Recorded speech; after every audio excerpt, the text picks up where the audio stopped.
and signed. Okay. Can I welcome members? We have quorum. And can I start the meeting in open session?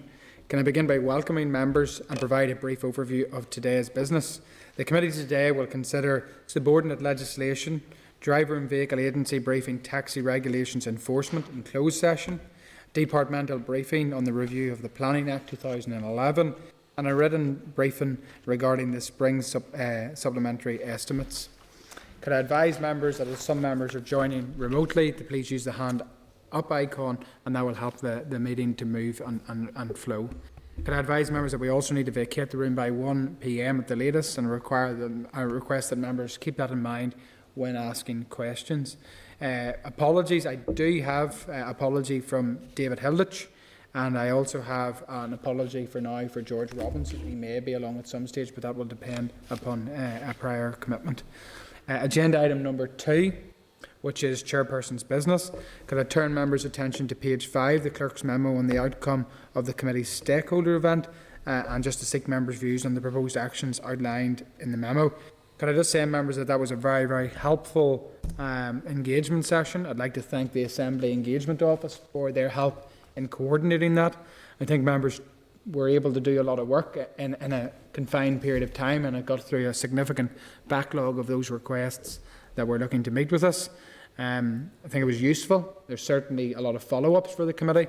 As you'll see in the Clerk's memo, it sort of summarises the main issues facing the committee. So what I would suggest is that if members are content that we not only note the content of the Clerk's report, but if there is any follow-up actions going forward, I think it would be important, particularly I can talk for my own one that I was in, and I know it will come up later because there is a correspondence memo on it, but in relation to the Transport Hub Alternatives groups, certainly I would have concern regarding their issues surrounding road safety, and indeed, as will come up, historical heritage issues. So I think it would be important for us as a committee to potentially write to the department on that issue to see what engagement they've had with the Transport Hub Alternatives group and what proposed actions they're going to take to deal with their concerns. So that was primarily out of my breakout room. I don't know if other members have any specific points regarding theirs that would mean a follow-up action with the department. Are you happy with what else has been included in this report? Yeah, thanks. No, Chair, I thought it was a very, very useful exercise, and I mean, I enjoyed the conversation I had. I know there's a few notes taken on the day. I would certainly like a follow-up, obviously, with the department to see exactly what they're saying. I know we're saying there's no remit, but I mean, I think there's opportunities there, and I think going forward, I'd like continued engagement and see how we would take that forward on their behalf. Would members be content that obviously there was in those breakout sessions proposed action points in terms of questions? Would members be content that we as a committee write off to the department on those range of issues to see if we can get some form of correspondence and action points from the department? Would members be content with that? Great, Chair. Great. Okay, thank you, members. Agenda item number 3, which is the draft minutes. Could I turn members' attention to page 11, draft minutes of the meeting on the 9th of February 2022. Are members content that the minutes are true and accurate reflection of the meeting? Content? Great. Great, thank you, members. We now go to agenda item number 4, which is matters arising. I turn members' attention to page 18, matters arising from the meeting on the 9th of February 2022. Could I ask members if they have any issues arising from the meeting? Nobody has. Okay, on page 20, outstanding requests for information for noting for members. Members don't have a particular point to raise, so I'll now move to agenda item number 5, which is correspondence. Draw members' attention to page 28, and members will see at page 84, response to issues arising from the committee meeting on the 26th of January. Members, you will see there we have a concise list of correspondence. One that I did raise there, which was 5.7, which was from the Ulster Architectural Heritage, and that was in relation to the Transport Hub and their concern regarding the removal of that Boyne Bridge. I know members have had an opportunity to engage with this group on an individual basis, and indeed with the breakout session. Again, I would propose that we include this in our correspondence with the department regarding their engagement with the concerned groups in relation to that to see if there has been any engagement, particularly I suppose from the breakout session around road safety was a big concern for me. I see also, I think it was Cathal Boylan wanted to come in at 5.8, which was the Antrim and District Angling Association. Yeah, Chair. I mean, obviously, with the reservoir bill, there was a consultation carried out there recently. Obviously, have some concerns with it. I see Antrim have wrote in, but also the Ulster Angling Federation. So, but I suggest, Chair, depending on our agenda over the next number of weeks, could I suggest that maybe even one member from each party or whoever wants to join us, that we invite the likes of Antrim in and the Ulster Anglers Federation into the building, and some of us have a conversation with them. I think that would be good, and given our time pressures, I think what we could do is try to aim for a Tuesday informal session, say 1 to 2 in a room where we can, and it's open to any member of the committee to attend, and we can certainly invite any of those angling representative groups that wish to make comment on this. I think that can be arranged. Are members content with that action point? Great, Chair. Allows the committee to continue with its work plan. Okay, thank you, members. I see no other points to raise, so we will move on to... Our members are content with those action points from the correspondence? Agreed? Okay, thanks, members. We will go now to agenda item number 6, which is subordinate legislation. SL1's not subject to Assembly proceedings. Could I advise members that there is one proposal for a statutory rule not subject to Assembly proceedings at page 109. SL1, the Clearway Moneymore Road, Cookstown Order, Northern Ireland 2022. Are members content with the proposals for the statutory rule? Content? Content. Thank you, members. I now move to agenda item number 7, which is subordinate legislation. SR is not subject to Assembly proceedings. Could I advise members that there are 4 proposals for statutory rules not subject to Assembly proceedings at page 132. There have been no changes to the policy content since the SL1 was considered by the committee. SR 2022-36, the Parking Places Disabled Persons Vehicles Amendment Number 2 Order, Northern Ireland 2022. SR 2022-37, the Parking and Waiting Restrictions Newton Abbey Order, Northern Ireland Order 2022. The SR 2022-39, the Road Speed Limit Order, Northern Ireland 2022. SR 2022-42, the Parking and Waiting Restrictions Carrickfergus Amendment Order, Northern Ireland 2022. Are members content with the statutory rules? Content? Thank you, members. Agenda item number 8, which is SL1, the Narrow Water Bridge Order, Northern Ireland 2022, and the Newry River Diversion of Navigable Watercourse and Extinguishment of Public Rights of Navigation Order, Northern Ireland 2022. You'll see the clerk's memo at page 130, at page 132, the SL1, and at page 135, images of the proposed bridge. I'm happy to take members, and if they have any particular point they want to raise on this before we make our way down through the SL1. Roy? The project has been led by Louth County Council, and it seems that they have engaged with 2 local fishermen who had objected, I think, 9 years ago. So my question is, are we aware of all the issues that were raised, and is that consultation still deemed to be current enough? Have the issues been resolved?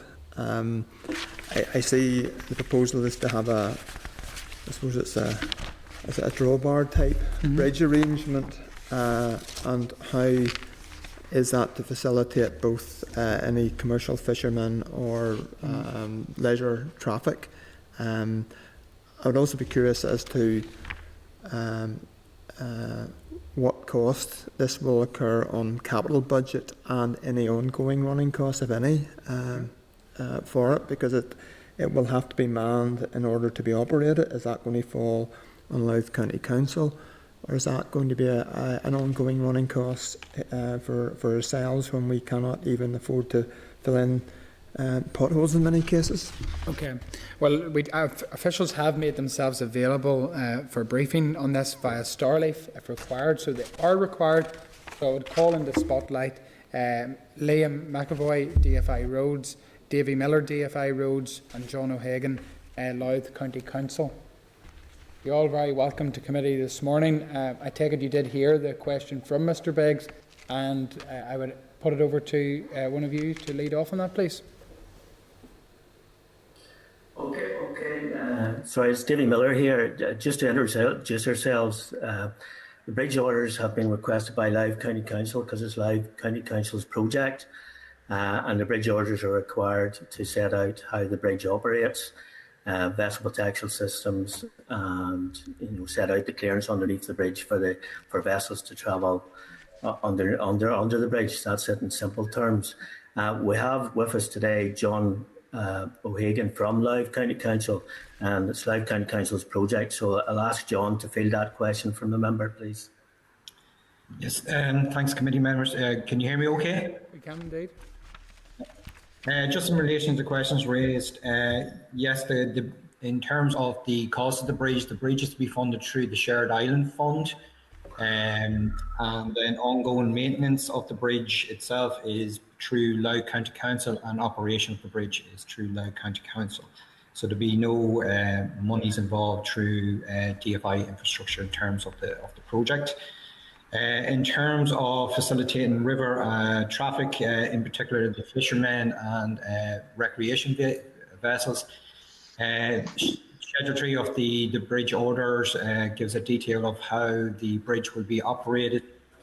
In terms, just to give you a brief synopsis of it, in terms there's requests for 48 hours in advance to open the bridge, particularly in terms of recreation vehicles or vessels. This mirrors what Carnival Lock, the lock gates of Victoria Lock, which is manned by Newry-Morn District Council. This mirrors their procedure as well. In terms of the fishermen, there is set out in the bridge orders detail how we will address any requests by the fishermen. Generally, they will be going through the same procedure, but we do realise and acknowledge that their commercial industry is also very reactive. If they require, if their suppliers require mussels at a certain time, they will obviously have to jump into their boats and make way up the river. So within the bridge order, there is a requirement to agree those locally with the fishermen, and based on the two most affected fishermen who made objections back in 2013, they're based in actually Warren Point Harbour, which is the closest towards the bridge. The remaining objectors were based in Kilkeel, but we engage with those as they fish the area most regularly, and we'd spoken to them on how their procedures work, and we try to include that in the bridge order operating procedure. Along with that, we also address some of their issues in terms of they thought the compensatory reef site would affect their works, and following on from that, we've concluded it doesn't actually affect the mussel lays. So in terms of the compensatory package that was offered to the fishermen back in all of the mussel fishermen and the food operators, that still stands in terms of Louth County Council's commitment towards that. Okay. Just seeking clarity, has the consultation been widespread in Northern Ireland? I appreciate it's been run by Louth County Council, and in terms of that, any compensation package, are Louth County Council picking up any compensation package that as a result of adverse effect from those who are based in Northern Ireland? Yes, in terms of the consultation, there was extensive consultation back in 2013, particularly actually during the marine consent process, where there was a number of meetings held in Warren Point Hall with the fishermen and fishermen representatives. In terms of the compensation package, yes, that would be through the project funding, through the project fund Shared Island Fund, okay, which would be paid via Louth County Council to any operators who fish the area and have loss of earnings or loss of potential earnings on fishing grounds in that area. Thank you very much. Just one question for the department then. In terms of the process, is a consultation which occurred 9 years ago deemed to be still valid today, and were the particular arrangements that are manifest now with a opening bridge, with 24-hour notice. Was that part of the initial consultation? Will the initial consultation stand if it is challenged, is what I'm trying to establish? To your own Yeah, department? well, you know, at the end of the day, once the decision is taken by the minister to proceed and make the orders, once the orders are made, you know, any scheme can be subject to legal challenge. But we'll have to wait. Hopefully that will not manifest itself, and we would have to deal with that when it comes forward. But there was extensive consultation carried out in 2013, and all that was taken into consideration by our minister. But the minister did decide to proceed without any further consultation, taking into account that the importance of the narrow water bridge in local communities, in South Down and County Louth, the fact that there was a commitment in the new approach, and that as well as delivering social and economic advantage, it also increased connectivity and maximised tourism potential in the area. So our minister took all things into consideration, and the decision is to proceed without any further consultation. In saying that, Louth County Council is engaging and will continue to engage with the local community in the north, the Fishermen Warrenpoint Harbour Authority, up to and through the construction and ensuring that the bridge will operate. In terms of departmental policy, does a 9-year-old consultation still, without the particular details of a opening bridge, still stand? Does it follow the policy arrangements that would exist in Northern Ireland? Well, as far as policy and consulting, we did consult on the bridge orders in 2013. The question is, was a further consultation necessary now, prior to the bridge orders being made? There's no change to the design of the scheme since 2013, and the decision has been made that we proceed without any further consultation. Okay, thank you. A couple of questions from myself. I suppose probably, do we have an indication of the current spend by the Department for Infrastructure in relation to the project in any account, any spend to date? Do we have any of those figures? Well, our spend is basically our time facilitating the actual drafting and processing the bridge orders. That's officials' time. And the 1993, any developer who wishes to build a bridge over navigable waters has to apply to the department under the 1993 roads order for the necessary bridge orders to facilitate the project. And the department then has to draft those orders, consult on those orders, and then eventually make the orders. And that's what we're doing. So the expenditure by the department at this time is just purely on officials' time. So the only spend to the department in relation to the Narrow Water Bridge project has been officials' time in relation to the process, as opposed to actual physical spend? Yes, that's correct. Okay. It's Louth County Council's project, so any spend, any capital expenditure, maintenance, ongoing expenditure is all Louth County Council's their project. It's following on from Mr. Begg's comments in relation to the consultation, obviously 9 years ago, and just to get my own head around this, are you aware of any circumstances in times past where a consultation 9 years ago was deemed satisfactory for a project such as this today? Is that normal practice? I'm curious.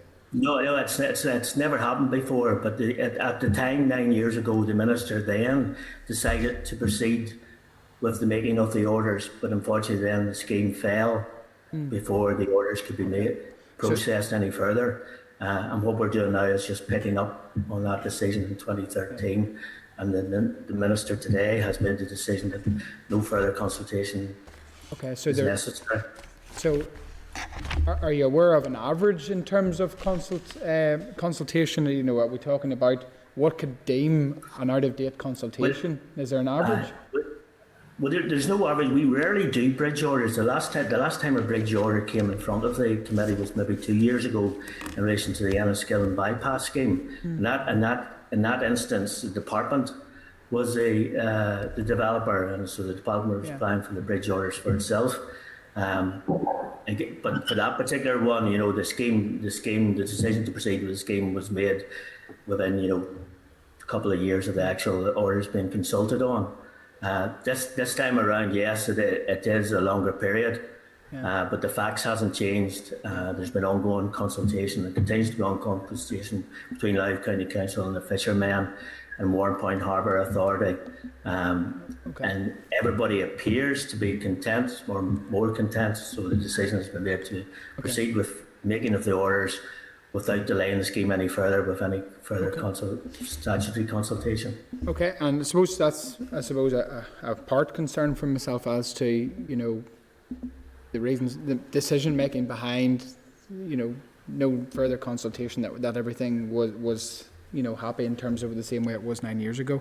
The last point for me actually is Warrenpoint Harbour Authority. So they confirmed they weren't opposed to the narrow water project, but they did raise concerns regarding potential queuing of traffic on the A2 out of Warrenpoint as it may impact on port traffic. Has the department carried out any research or indeed assessment of the potential impact on port traffic with the project? Maybe I'll just come in on that one, David, if that's okay. Can everybody hear me okay? Yes, can indeed, thanks. Yep. Yeah, the department is aware that whenever the bridge is operational, there will be a requirement for provision to be made for vehicles to cross the bridge. So there will be a requirement for some form of vehicle stacking on those occasions whenever the bridge is closed to traffic for the short period when it's required to open to facilitate vessels to pass. The department's local infrastructure engineers are working with officials from Louth County Council to make sure that the development proposals for those stacking arrangements don't adversely impact on the A2 and cause any other delays to the highway network in this area. And that's sort of backed up within the planning permission for the bridge, because within that planning permission there is a condition which requires Louth County Council as developer to put in place stacking arrangements which don't interfere with through traffic along the A1, which would include traffic from the port, and that needs to be resolved to the satisfaction of the department before the bridge can become operational. So in general, yes, we're continuing to work closely with Louth County Council to make sure that those arrangements are in place where they wouldn't cause any interference with either traffic from the port or any other traffic on the A2. Okay, so obviously that's to satisfy approval, and on this I'll finish. But given, say, for example, if the project's completed and there does appear to be issues in relation to traffic, what potential recourse is there for the department to ensure that such arrangements are upheld? Because you know, you think along the normal lines of, you know, a planning application, that there's enforcement or enforceability. May be pretty difficult when it comes to a bridge. Yeah, well, in terms of those, the work that we will be doing with Louth County Council will require, for example, some traffic modelling, projections of various scenarios into the future as to what potential traffic flows could be across the bridge, how frequently the bridge would open, the duration of an opening, and therefore the potential for the amount of queues associated with that. So there will be a range of sensitivities considered as part of that process. And again, within that process, Louth County Council will be required to provide us with assurance that, you know, even in those sort of, you know, there'll be a range of scenarios in off-peak times when things aren't so busy. There'll obviously be less queues. At more busy periods, there is a potential for more queues. But again, as John Maddy mentioned, that within the bridge order, there is provision that the bridge would not operate at particular peak times. So when at times when there might be the chance of there being heavy traffic on the road network, there's a provision within the bridge order that it wouldn't open during peak traffic times. Okay, thank you. I don't see any other member raising for particular questions on this. Obviously, it is a statutory rule. So I will proceed now with the statutory rule. Obviously, the concerns have been raised. I'll now read into for the record. So the project is being taken forward by Louth County Council. The Council has made an application to the Department for Infrastructure for bridge orders to be made. The Department has a statutory function to facilitate the processing the necessary bridge orders. Obviously, officials have answered questions from members regarding some concerns. Are members content with the proposal for the statutory rule? Content. I indicate I'm concerned with the degree of consultation that it makes it potentially Reserve your position. challengeable, so I would just add that to be noticed. Yeah, and again, adding that the concerns that have been raised are taken on board, and some members, Mr. Beggs probably reserve his position on that with those concerns, and indeed the concerns that I've raised myself. Members content? Content. Content. Okay, members, can I thank officials for their time this morning? Thank you very much. And we'll now move on with the business. Thank you. Agenda item number 9, which is the SR 2022-35, the Adam Street Belfast Abandonment Order, Northern Ireland 2022. At page 139, the statutory rule, for members' attention. The committee considered the proposal for the rule on the 2nd of February 2022 and was content. The rule is subject to negative resolution. There has been no change to the policy content of the SR since the SL1 was considered by the committee. Are members content with the rule? Content. Content. Okay, members, I'll now read into the following motion. That the Committee for Infrastructure has considered SR 2022-35, the Adam Street Belfast Abandonment Order, Northern Ireland 2022, and subject to the Examiner of Statutory Rules report, has no objection to the rule. Great. Thanks, members. We now move to agenda item number 10, which is SR 2020-38, the Glebe Park Moira Abandonment Order, Northern Ireland 2022. Page 147 of the pack, the statutory rule. The committee considered the proposal for the rule on the 2nd of February 2022 and was content. The rule is subject to negative resolution. There has been no change to the policy content of the SR since the SL1 was considered by the committee. Are members content with this rule? Content. Okay, members, I will now read in the following. That the Committee for Infrastructure has considered the Glebe Park Moira Abandonment Order, Northern Ireland 2022, and subject to the Examiner of Statutory Rules report, has no objections to the rule. Great. Agenda item number 11, which is SR 2022-40, the Mullinure Lane Armagh Abandonment and Stopping Up Order, Northern Ireland 2022. At page 155 is the statutory rule. The committee considered the proposal for the rule on the 2nd of February 2022 and was content. The rule is subject to negative resolution. There has been no change to the policy content of the SR since the SL1 was considered by the committee. Are members content with this rule? Content. Okay, members, I now read that the Committee for Infrastructure has considered the Mullinure Lane Armagh Abandonment Order and Stopping Up Order, Northern Ireland 2022, and subject to the Examiner of Statutory Rules report, has no objection to the rule. Okay, members, I now inform you that we are going to close session for the briefing from the Driver and Vehicle Agency Briefing Taxi Regulations Enforcement at page 164 of your packs. Jim. Okay, members, thank you. We're now back in open session, and thank DVF for that briefing. We will now, before I go there, Roy, you had a question you want to raise on this before I move on to the next briefing? Just in DVA, have we ever got figures in terms of breakdown of failures of MOTs in terms of the age of the vehicles? I mean, we'd sort of sought information as to the impact of age of a vehicle On MOT? On MOTs. I don't think we have, but one thing I do note is that obviously, so it's just been released, the consultation is closed, the evidence has been gathered, and there's overwhelming support on the consultation for biannual testing, and the Minister has now said that she will be moving to the next stage. I would imagine that next stage involves this committee in terms of the evidence base that there is. So I'd imagine that whenever that evidence session does come, if they want to talk to us in relation to it, we certainly could get that information. Members content with that way forward on that point? Great, yeah. Great. Okay, thank you, members. We will now move to agenda item number 13, which is a departmental briefing review of the Planning Act 2011.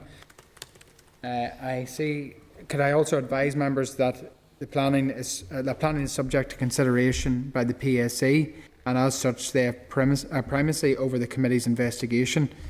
So I'd ask members to be aware of this in their questioning and do not stray into areas under consideration by the PSC inquiry. I know we have members that may wish to register an interest on that whenever their time comes. So Clerk's Memo, page 167, Departmental Briefing 172, and Review on 177. Okay, members, I'm going to welcome to the meeting, I think attending via Starleaf. We have, oh, they're not in yet, are they? Oh, they are, yes, they are. So, attending via Starleaf, I'm just checking, we have Mr. Angus Kerr, Chief Planning Officer and Director of Regional Planning. We have Ms. Irene Kennedy, Principal Planning Officer, Planning Policy, and Mr. Tom Matthews, Planning Officer, Planning Policy. You're all very welcome to committee this morning, and I would ask you maybe to give an opening brief before I open it for questions from members. Before I do so, could I ask all other members please to mute their microphone, because we're getting a lot of feedback into the chamber. I hear you just at the moment.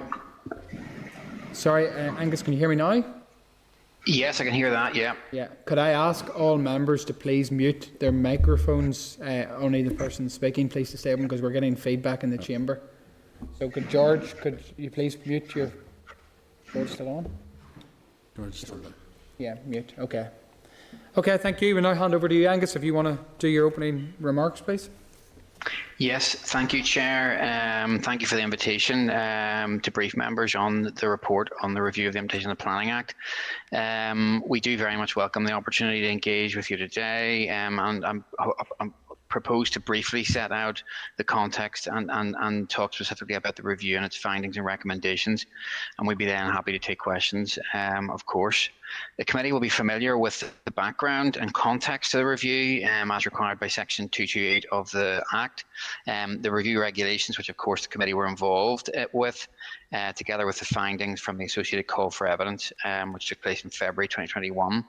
Members will recall the briefing provided on 23rd of June 2021 on the issues and themes which emerged from the call for evidence and analysis of the 55 complex and detailed contributions received from a range of stakeholders.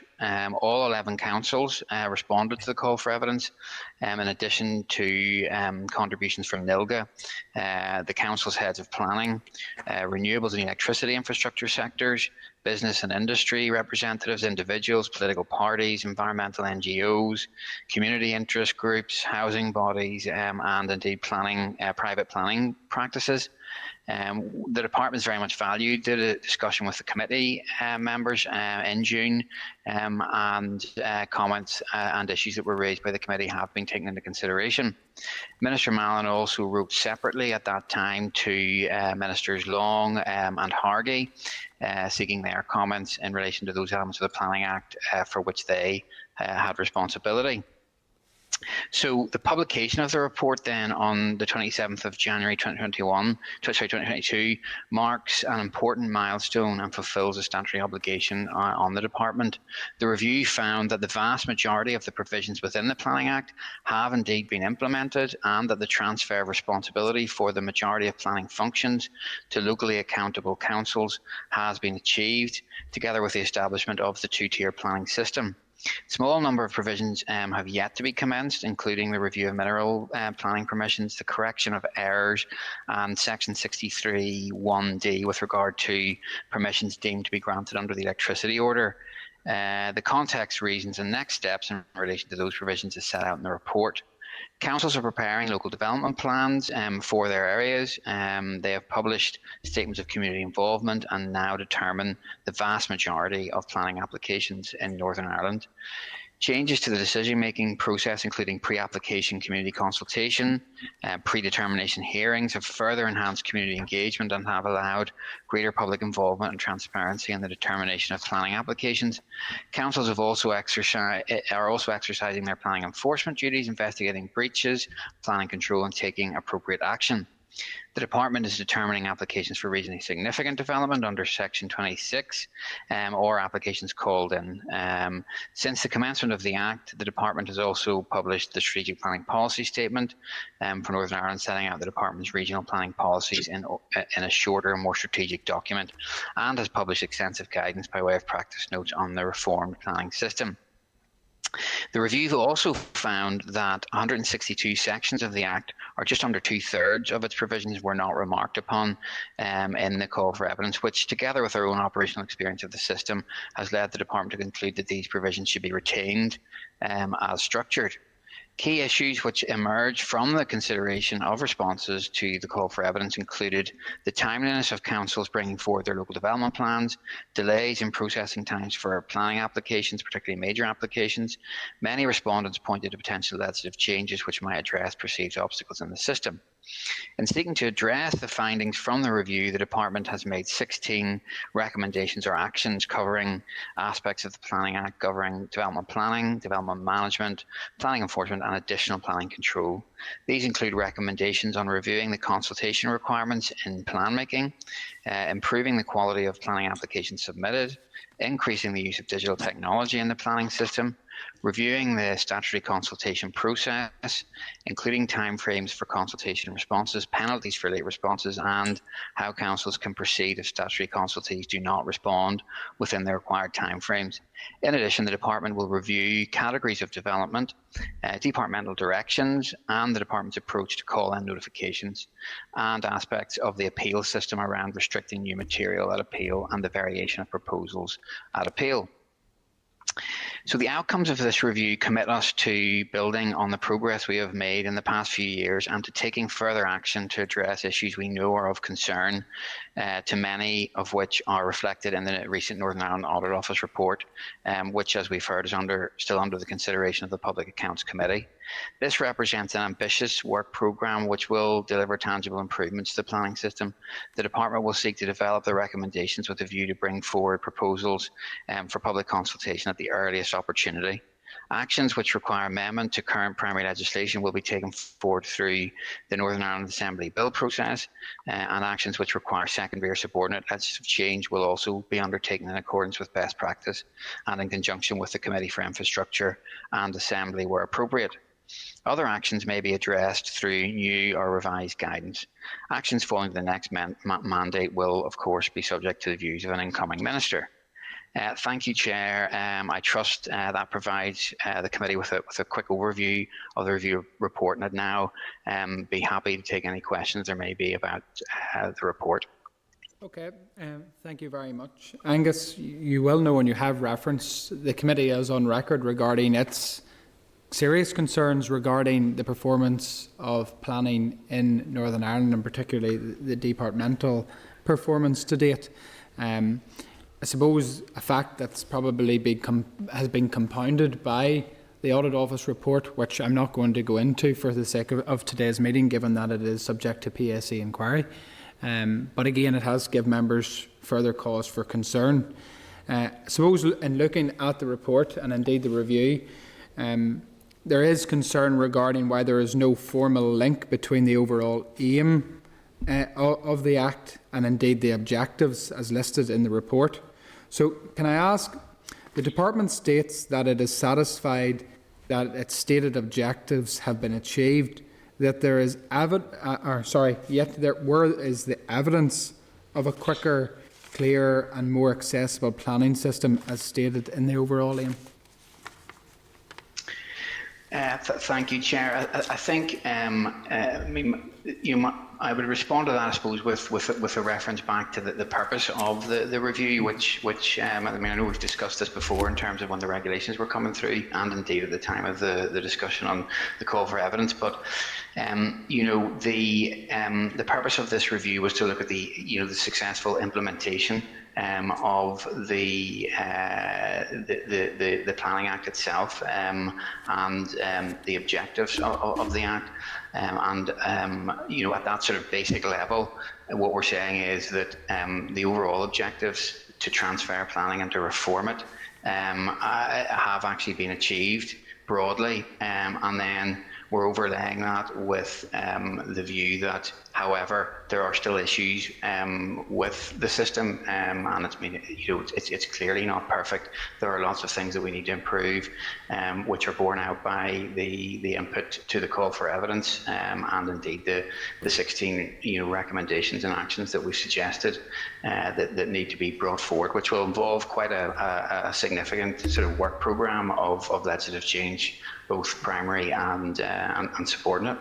I suppose my concern will be that if the purpose behind the review was simply a list of activities which could be ticked off as having been achieved by merely carrying out the activities without any regard to quality, timeliness, customer satisfaction, and without measurable key performance indicators, it will have failed everybody if it hasn't adequately addressed those key aims.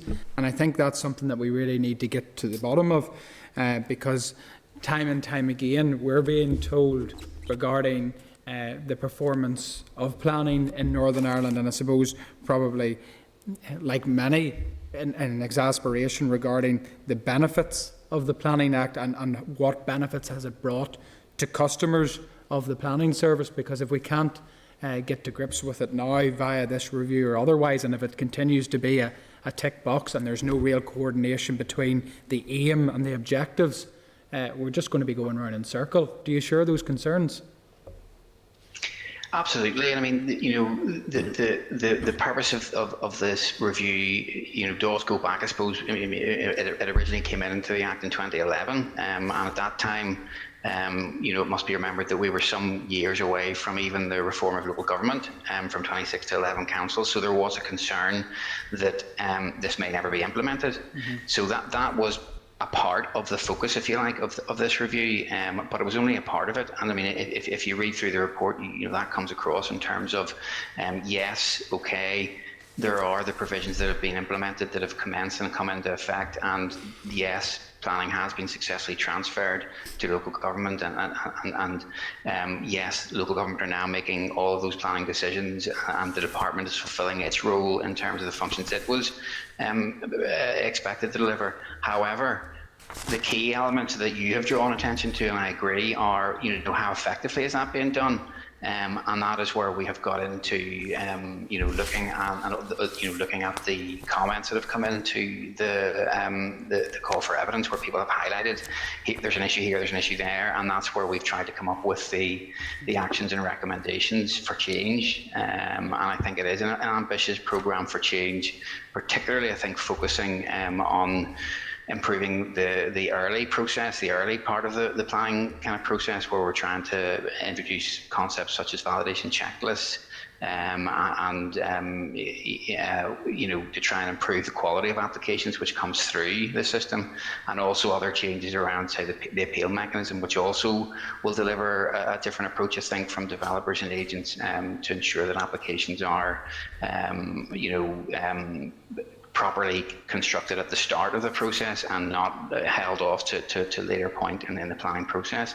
So I would agree with you. The key thing is to look at, yes, okay, there is a tick. Much of this has been implemented and is operational, but we need to focus on how effective it is in terms of its operation, and the changes that we have suggested to try and address some of those points, not just indeed in this review report, but also the other work we're doing that previously we've spoken to the committee about in relation to improving the IT system, and the planning forum work that's focusing on statutory consultees, and also the work we've been doing on community engagement with the planning engagement partnership.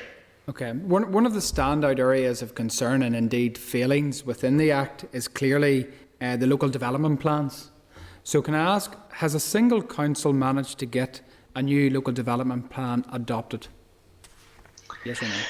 No, the Belfast City Council are the furthest forward. They have been through the soundness independent examination, and have just recently received the sort of binding direction on that plan for ourselves, and now they'll be moving to the adoption stage for their plan strategy. So has a single council managed to get to stage 1 of the local development plan process completed? Yeah, well, I think most of the councils are now have commenced their plan processes and are working through those. I think 7 have got to draft plan strategy stage. And but is that, Angus, is that stage 1 of the local development plan process completed? Well, it depends what you define as stage 1. If you mean what do the department define as stage 1 complete? Well, it depends. There are different stages through the plan process, and different councils are at different stages of that. But no council has adopted their plan strategy. Okay. The furthest one forward is Belfast City Council. So there are no councils adhering to the timeframes for adoption of a local development plan. That's quite worrying. In fact, that's quite damning, given that they were given time frame to have it in place by 2019, and here we have most of them, if not all, failing to even get what I would deem as stage 1 complete. So I would like to ask,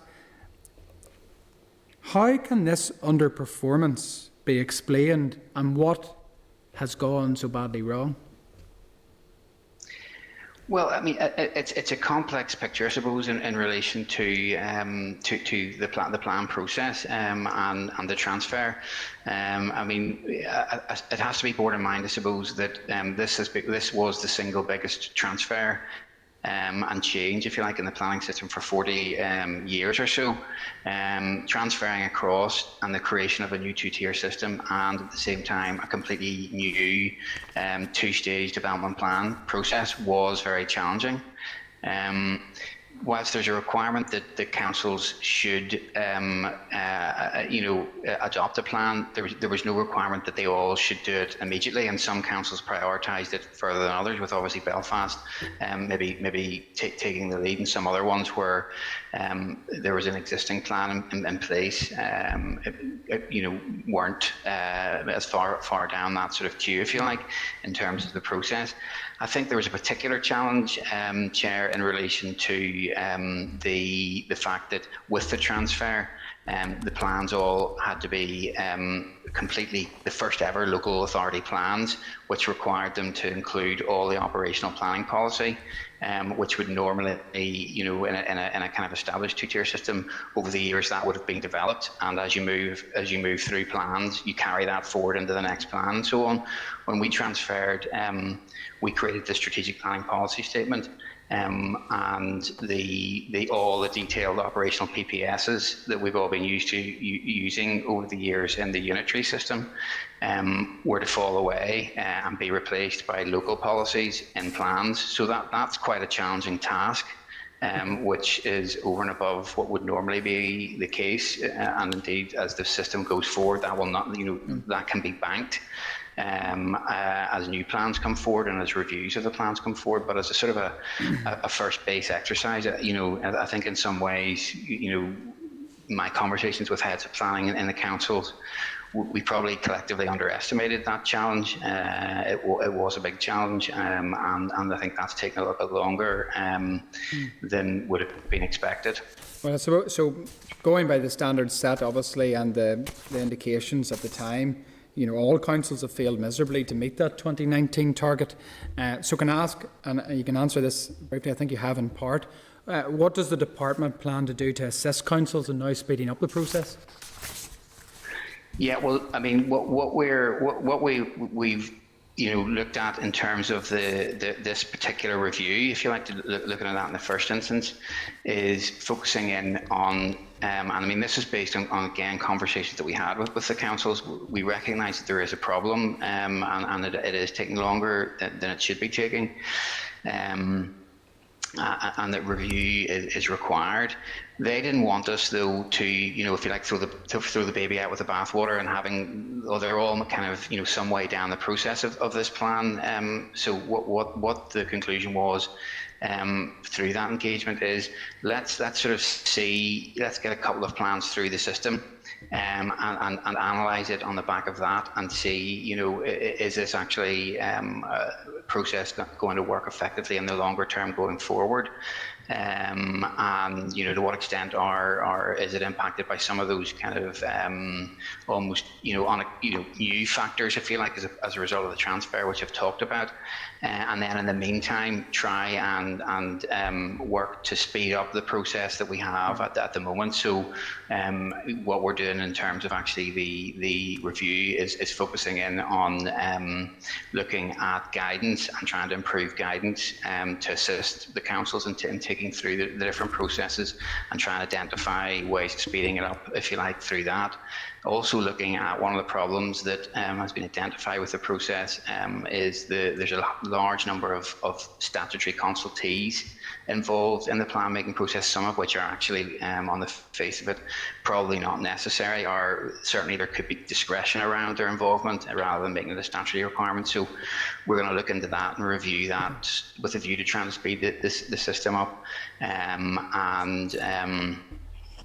trying to really look at those sorts of measures to try and get the system working more effectively as it is, then with a view to sort of a longer term look at the plans once they've gone through the system to try and speed them up in that way. Okay, and keeping in focus the key aim of the Act, which is to create a planning system which is quicker, clearer and more accessible with resources better matched to priorities. So I'm trying to think ways in which obviously the speed element is something that we've been particularly concerned with. So predetermination hearings. So often we have councils running these immediately before they meet to determine an application. In that context, what is the point of predetermination hearings? Because are they not just really a needless repetition of the process?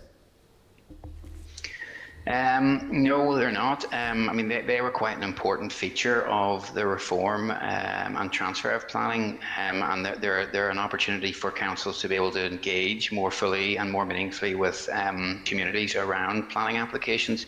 The general feedback that we have had on them is that they're very, very effective. They allow key stakeholders, agents, developers, the council and so on to get together and have a discussion about a planning application in advance of it going through that more formal process, and it's generally been positively received. There is an issue which we're addressing in the review of the Act in relation to the need for them at a later stage in the application process. When an application has been referred, it's quite a technical point, but when an application has been referred to the department and then is put back to the council, there's a requirement that a predetermination hearing is heard, which I think is unnecessary, and that's why we've identified that as being something that we're going to change as a result of this review. Okay, and departmental call-ins of applications. So can you summarise the criteria for calling in an application? And with that in mind, how many have the department called in over the past year? The process, I suppose, around the call-ins is set out in Section 29 of the Planning Act, and we have a series of, if you like, notification directions in place, which require the councils to notify the department in certain instances, in certain situations, and for example, where a major application is about to be approved contrary to the views of the statutory consultee, or if it's significantly contrary to the development plan, so on, it will be notified to the department, and then the department considers whether or not the application should be called in. And essentially that consideration is based around whether or not the application raises issues of regional or sub-regional concern, if you like, and as a result of that, the department will make a decision to call in. It's really a check, I suppose, a check and balance in the two-tier planning system, which mirrors that in all the other jurisdictions. In terms of the numbers, I don't have the numbers. I know we don't call in very many, but I'm not sure if Irene or Tom possibly have the numbers to hand there for this year. I just don't have that to hand, but I can always certainly come back on that. Does anybody else have those numbers to hand on the meeting? Chair, we have currently 15 called in applications, but I couldn't tell you how many have been called in the last year. We could get back to you on that. Yeah, I'm just wondering why the number is so low. Well, I suppose that the reason for that is because it's a check and balance in the system which wouldn't be used routinely. It's something that it's important to the department that in the spirit of the reform and transfer of planning, the councils are allowed to take the key decisions that affect their local communities, and that's not something that comes into the department. So it's not something that we would use it exceptionally, okay. Which is why the number is low. Okay. And as for the number being low and part of the review, and indeed ongoing performance indicators, do we know how that number compares with other jurisdictions?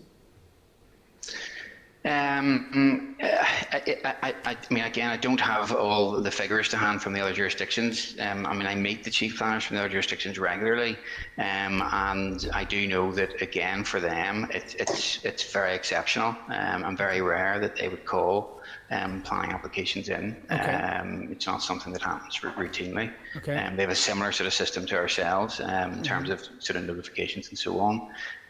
But we could certainly get information on that if the committee wishes. It'd certainly be helpful. Obviously, when we're looking at the review of the Planning Act, members have considerable concern regarding how we're going to deal with this. And we thought probably by means of the review that there would be concrete actions which we could take away to say, yes, checked off the list. And that brings me on to the last point. And I thank members for their indulgence, but this is an important topic for many people across Northern Ireland, and particularly this committee.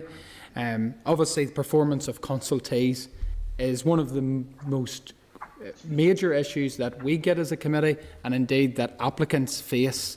And I probably would like to know, and I would expect that you would have figures regarding the performance of each consultee in terms of response times. Would that be right?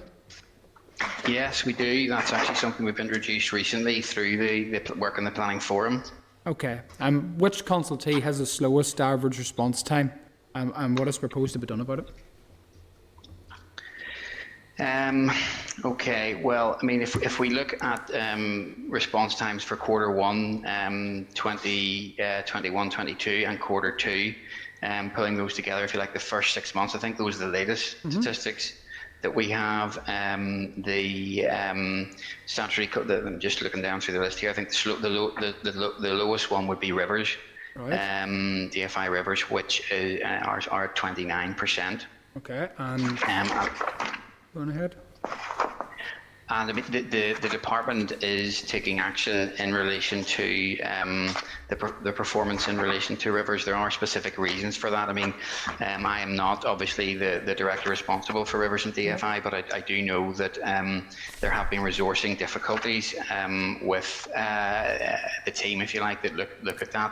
Okay. With vacancies there and difficulties in terms of trying to fill those vacancies, and also resourcing, if you like, the unit properly going forward. And I know that case has been made and a bid has been put in to try and make sure that that is properly resourced to go forward. So there is concrete action being taken in relation to that within the department. Okay, so just take me through that wee table that you have in the quarter one. So obviously DFI Rivers, the lowest or the worst response time in quarter one. I think you said, what was it, 29%, was it? 27? Well, that's a combination of quarter one and quarter two, yeah, so it's 29%. Okay, next one, go from the bottom up, next one. I think the next one is it DFC, I'm just looking down the list here. DFC, Historic Environment Division, which is 61. 61, go on ahead, keep going. Then we are at DFI Road 66, Dera 71, and there's been an issue just with the NIJ there, 73. Sorry, the housing executive 73 at the moment, with kind of high returns from most of the other ones, Chair. So, not impressive statistics. Would you agree with me? No, not impressive at all in relation to some of those statutory consultees. Some are better, and I mean I think that that's recognised, and particularly through the work of the Planning Forum.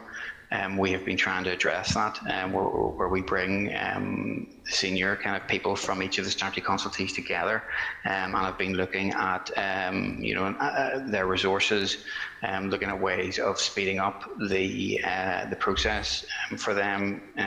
We've issued guidance out to the system in relation to principles around statutory consultation. We've been doing work on one of the major problems with the statutory consultee process is there's an ever increasing amount of statutory consultation. So even though the applications have been relatively stable, the amount of statutory consultation that has been received has been massively going up.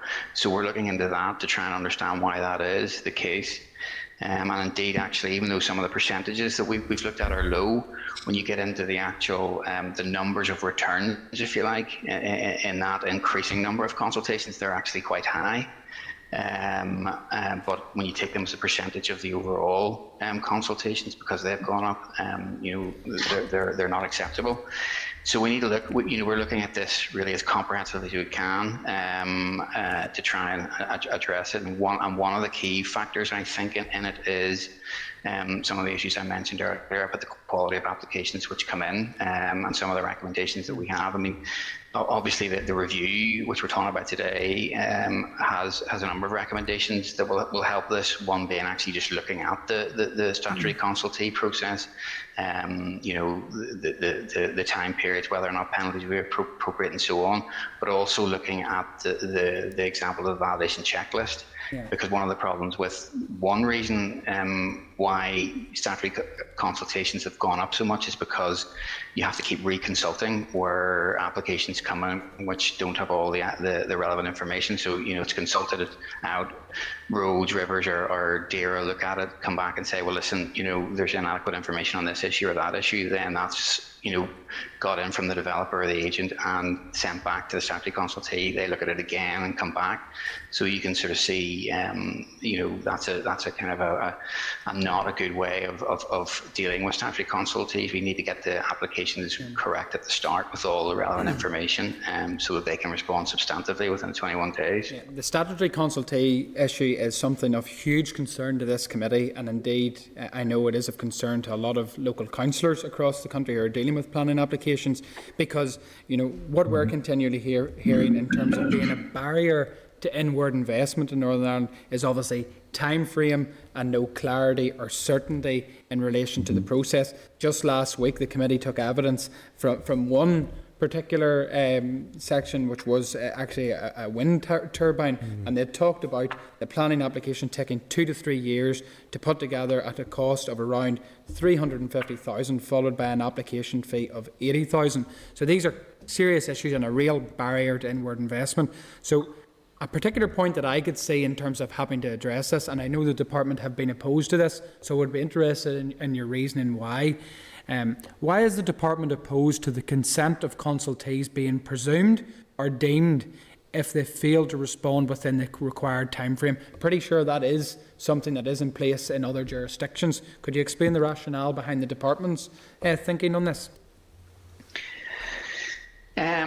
Well, I mean, I'm not sure that is actually the case in other jurisdictions. I think in all the jurisdictions there is freedom and discretion with the planning authority, the council, indeed the departments of planning authority, to go ahead and determine a planning application in the absence of advice from the statutory consultee, and that would be a risk-based decision and judgment that the council would have to make, and would have to do that, very, very, very carefully. I don't think there's particular merit in introducing, a requirement that in a scenario where information hasn't been available. The example I talked about earlier, work could be done to sort something out, that you would then have a legislative requirement that would mean the department would determine the application. And I think if you were to introduce something like that, our big concern would be that would actually end up leading to a significant number of refusals.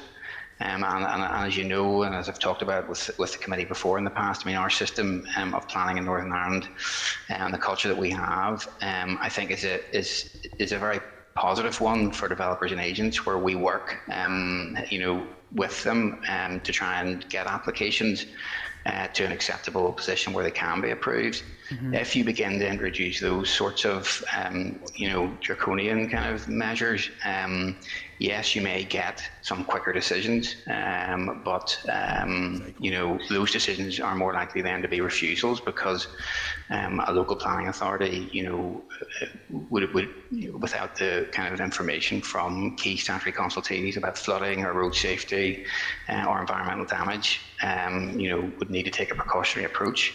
It sounds like a good idea and a kind of clever fix, but unfortunately, when you dig into it, as we have done, I think it's probably going to be counterproductive to go down that route. The route that we would, recommend is what we've been trying to do is work, as much as we can proactively with the statutory consultees to get them focused on the resources, to get the resources up, and to look at actually the process of statutory consultation, to get those principles right, to avoid over consultation. And also as well, Chair, it's an oversimplification to say that the problems we're having with the performance of planning applications is just because of statutory consultees. It's not. There are other factors that are affecting that performance, and that is, some of the other issues that we're looking at, both in this review and in the planning forum work that we're involved in. And I'm not going to dwell any longer on statutory consultations, as I know other members will, but you'll accept that the problem is getting worse, not better, with them in terms of response time, which is very worrying. Yeah,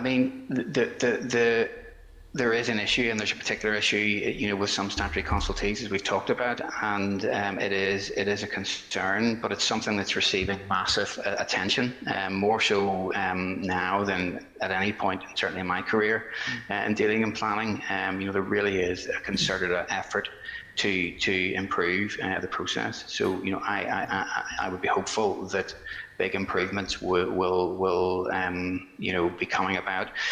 We were on getting on the right track, and then I think things did get hit by the pandemic, and that sort of slowed not just the statutory consultees, but I suppose the whole planning process at council level and with ourselves as well.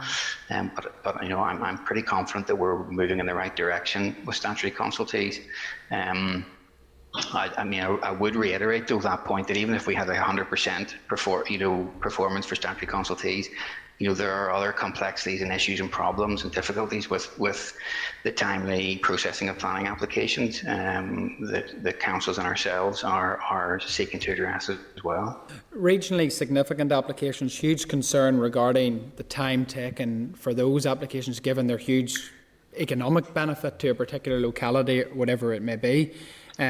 So how many staff are currently employed by DFI Planning in relation to the consideration of regionally significant applications? There's a casework team within the department. It's actually on the other side of the planning group from mine. Alistair Beggs is the director for it, I think that the numbers are. I think the team is 8 or 9 folk in it. If that's correct, Angus. Yeah. Yeah, so 8 or 9. Okay, and how many regionally significant applications are currently under consideration by the department? Just bear with me. I'm trying to find the So again, this is just not my, okay.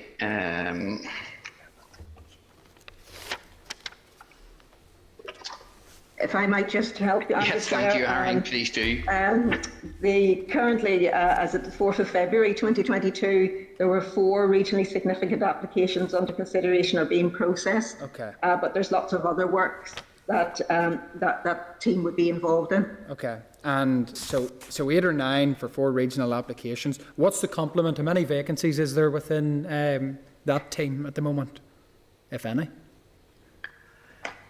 Honestly, I don't have that information. I think there may be 1 vacancy at the moment in it, but I mean, it's not my direct team, Okay. Chair. So I would want to just double check that and come back. Okay, and finally from me, how many regionally significant applications have been submitted in the past 12 months?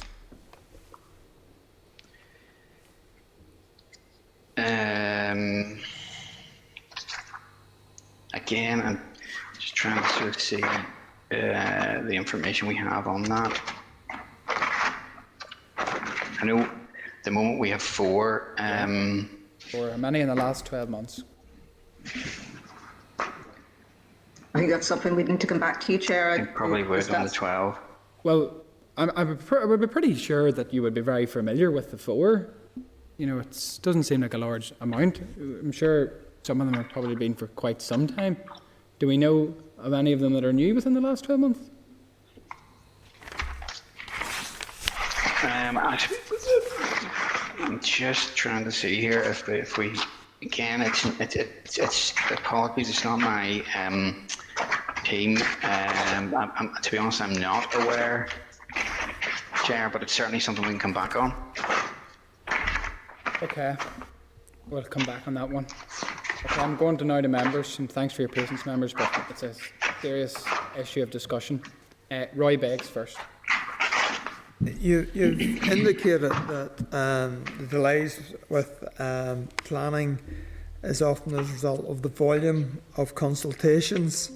Some of those consultations, or many of them, and many of the ones that are late, are coming from agencies within your own department. So my question is, what is the department actually doing, and what are you doing as a planners to advise the department and your agencies about the volume of consultations that you're complaining about?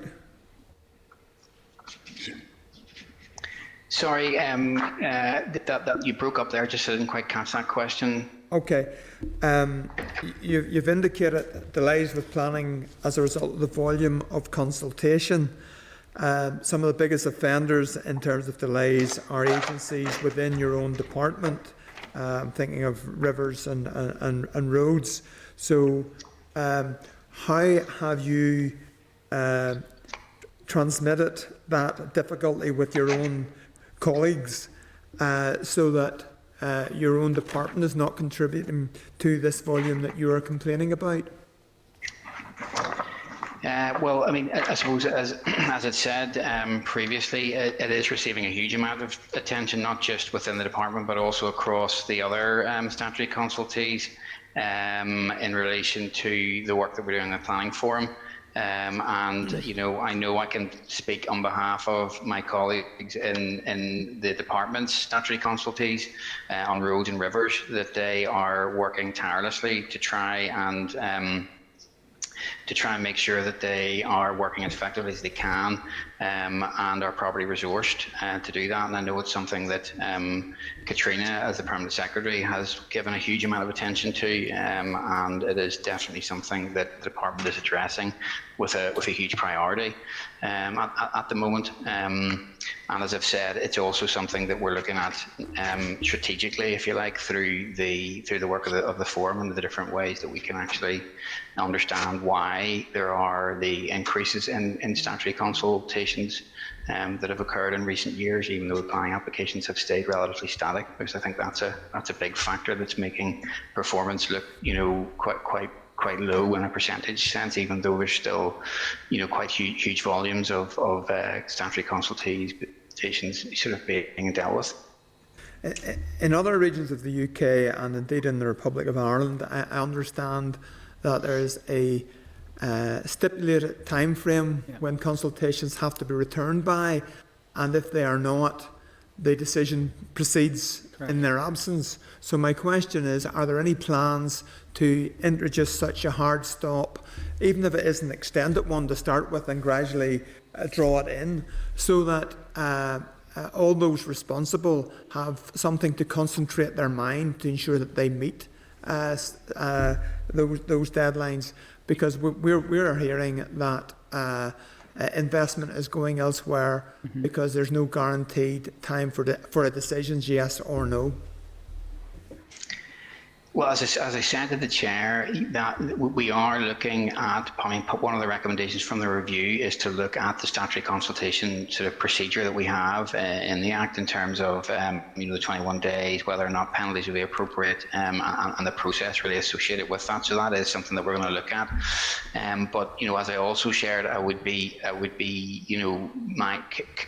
fearful of taking too strong a line on some of these things, which might end up changing the approach that we take to planning here, where if applications have to be determined in the absence of statutory consultation advice, you end up kind of, possibly having quicker decisions, but those decisions would be based on not the full picture, and that's probably going to point towards the precautionary approach for planning authorities to actually end up refusing applications that maybe doesn't have all the information that they would need on really fundamental issues like flooding and road safety and environmental damage and so on.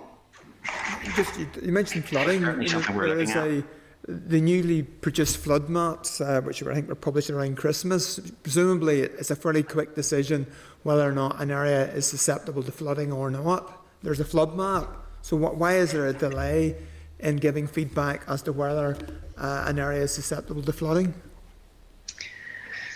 Well, look, I mean, again, I'm not an engineer working in rivers. My background's in planning, but my experience of that is the opposite. It's actually hugely complex. And if you're trying to build in a floodplain, your application has to be there has to be a drainage assessment, professional drainage assessment done with that application, and then that will be assessed by our colleagues in rivers, and advice then is provided to the local planning authority as to what the risks are, not just, if you like, to the development itself in the floodplain or near the floodplain, but also the implications that new development may have in relation to creating a flooding problem elsewhere.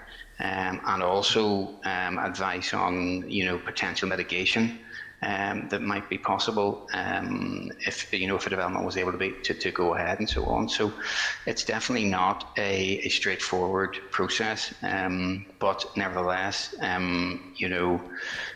with all the right information, with the drainage assessment professionally and properly completed and there from the start, I think that it can be done within the 21 days that we have stipulated in the Act. Turning briefly then to the council development plans, is the department contributing to those delays? Have all the transport plans, which I understand the department has to provide to council? At one point that was a stumbling block. So are the agencies in the Department of Infrastructure contributing to the delays of the local council development plans? I mean, again, I don't think that the department is working extremely hard to inform the development plan process.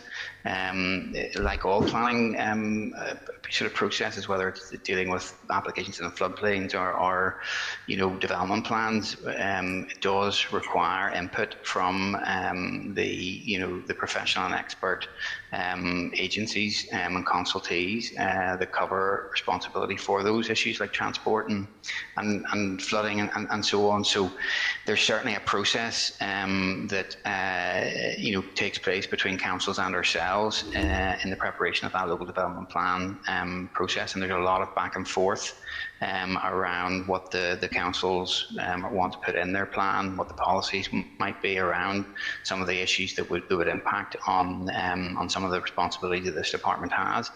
And I know that the department is focused on dealing with those in a timely way as possible.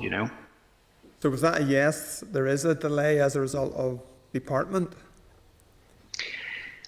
Well, I mean, I think it would be. It's impossible. There is a process that you go through there. I mean, and I don't know whether I would not know the detail of every consultation and reconsultation that takes place through the plan, the forward plan process, the local development plan process. And have the departmental transport plans?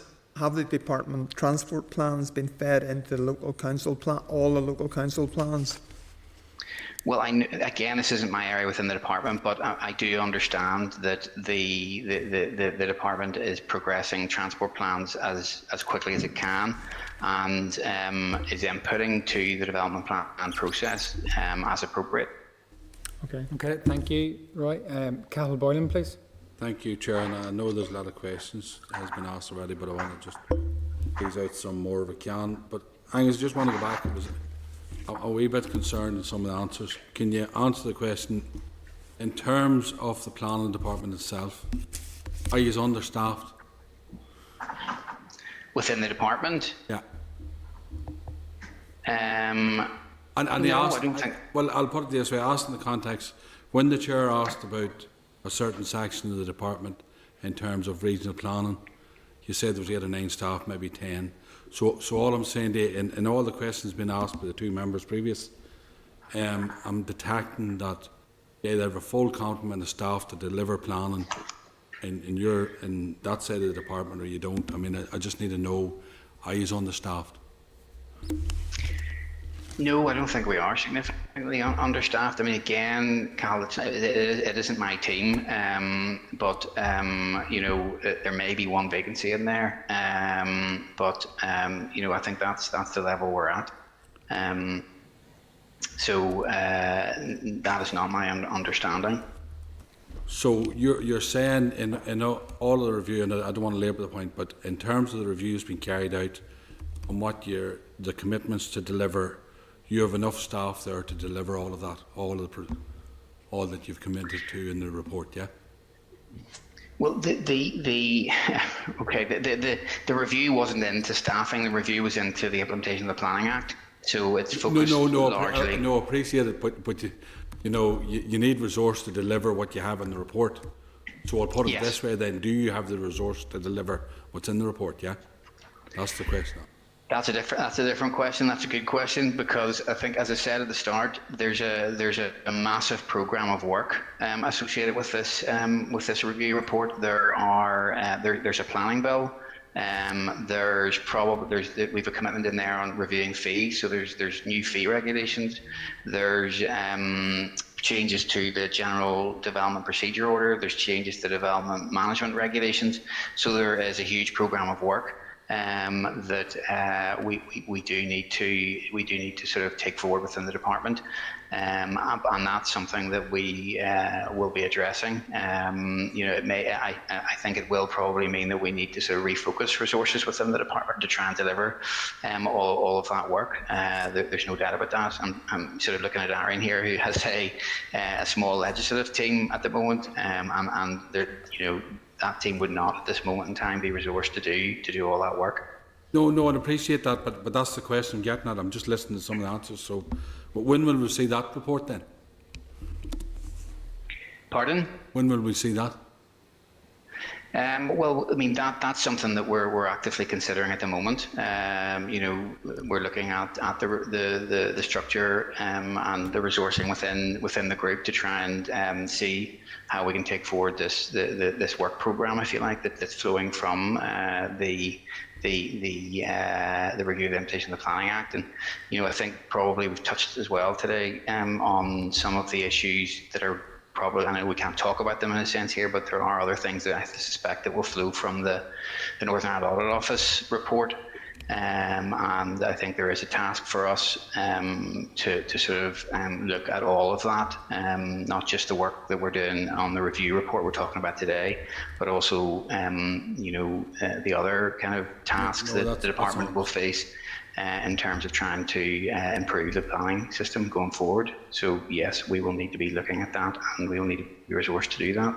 Okay, and better declare an interest as a member of PSC and also a family member who works in the Rivers Agency as well, just in case. Just back to the chair had mentioned the wind energy sector there, and he said it's costing thousands of pounds for putting an application together, and then the planning fees is taking an average of 2 to 3 years. We met them recently as a committee and individual members, and I'm just they're feeling now. I know you've said that you're not looking at an accelerated process, which that'll be open to question where you'd introduce that or not, but how are we going to ensure going forward that, one, they feel they haven't been engaged with? I'd like you to comment on that, and two, going forward, how are you going to ensure that those applications are processed in a timely manner, because those are big applications. The industry's out there is frustrated. We're looking at renewable energy, so I just want you to comment on that, and I'm aware that you're doing a review of the renewable energy as well. Could you comment on that as well, please? Thank you. Yeah, so I suppose there's a number of things in there, Cathal. The improvements that we're talking about here today that will come through from the Act, and indeed the work we're doing in the forum, and the other improvement work that we're doing, will obviously benefit renewable energy applications, and the other key point which you touched on yourself is that we are now looking at a review of policy, if you like, for renewable energy development, which is reflecting on the new energy strategy. We, at the moment, have just completed an issues kind of consultation on that, to which the industry has inputted, and indeed recently met with Renewables NI and discussed their recent report, and also the policy review that will be coming forward. And I think that's a big opportunity for us as a department, and in terms of the planning policy, to make sure that we have a fit for purpose, up-to-date policy for renewable energy, because technologies have changed, and of course, the climate emergency is in play, which will obviously impact on the approach that we're taking in that policy. And in terms of your engagement with those industries who they feel they're not being engaged with properly, can you commit to doing that? Absolutely, and as I said, we've already had the issues consultation, and I've met recently, as I said, with their umbrella organisation, and 100% committed to as much engagement as we can in the development of policy, as we're required to do, and that's certainly not a problem at all. And just two final questions. Angus, are you aware of the future agricultural policy in relation to the changes under the resilience payment now that they're moving? That was the payment taken over from the single farm payment, where we're going to move from 3 hectares to 10 hectares, which will impact on small farmers, but more importantly, it'll impact on those young families who want to reside in the countryside in the future. So, as part of the planning process, are you aware of that, or have you responded to the Area Department in relation to that? Yeah, I am aware of it, and no, I haven't responded to DERA kind of on it yet. I'm trying to organise a meeting with them to talk about that, Cathal, just to understand fully what it is that they're doing and the implications of the policy for the planning system. As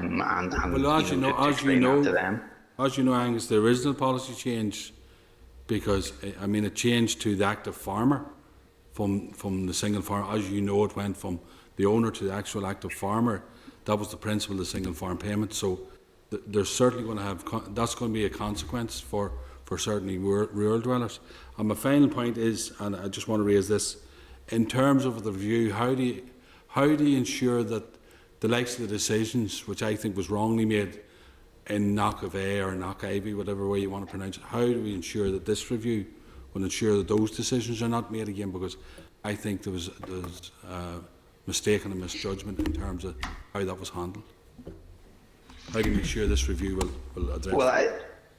I mean, I can't. Unfortunately, as you probably know, Hal, that particular case is currently the subject of judicial challenge. So I can't talk about it specifically. But I mean, all I can say is that the changes that we will be introducing through the review, I think, will benefit the system massively, as I've said, particularly in terms of the kind of the upfront early stages of planning application processing and consultation. And I think they're make a positive impact on planning going forward. I can hear a bit of feedback here, hear myself twice. So I hope that's not coming across to you. No, it's coming across fine it's in here, okay. Angus. It must be. Maybe could all members please mute online apart from the speaker, please? We're hearing you fine in here. Okay. Your Thank point- you. Thank you very much. Yeah, thank you. Okay, thank you. We now move to Liz Kimmins for questions, please. Thanks, Chair, and thank you too. I'm getting a lot of feedback here. So could I just ask, please, all members who are online, please mute apart from the speaker. Okay. Still a wee bit, but I'll go ahead anyway and hear me. Okay. Like a lot of the stuff I was going to program has been covered already. I suppose in relation to the objective. Is that coming across? Sorry, Liz, it is actually coming across quite muddled here in the chamber. I'm not sure what's happening. What do you think, Roy? Just check your own volume isn't too loud. It's maybe getting feedback from yourself. Keep it away from the mic. That's Is all that right. any Speak better? to the now? mic. The mic's over at the side. Yep. Try it again there, Liz, now. Is that any better now? That's far better in here, yes. Angus, you hear me okay? Yes, it seems to be, yes. Okay, so I know it was obviously in relation to the objectives of the Act. The department stated that it is satisfied that the stated objective has been achieved, but I just would like to see where the evidence is of a quicker and clearer and more accessible planning system that is stated in the overall aim.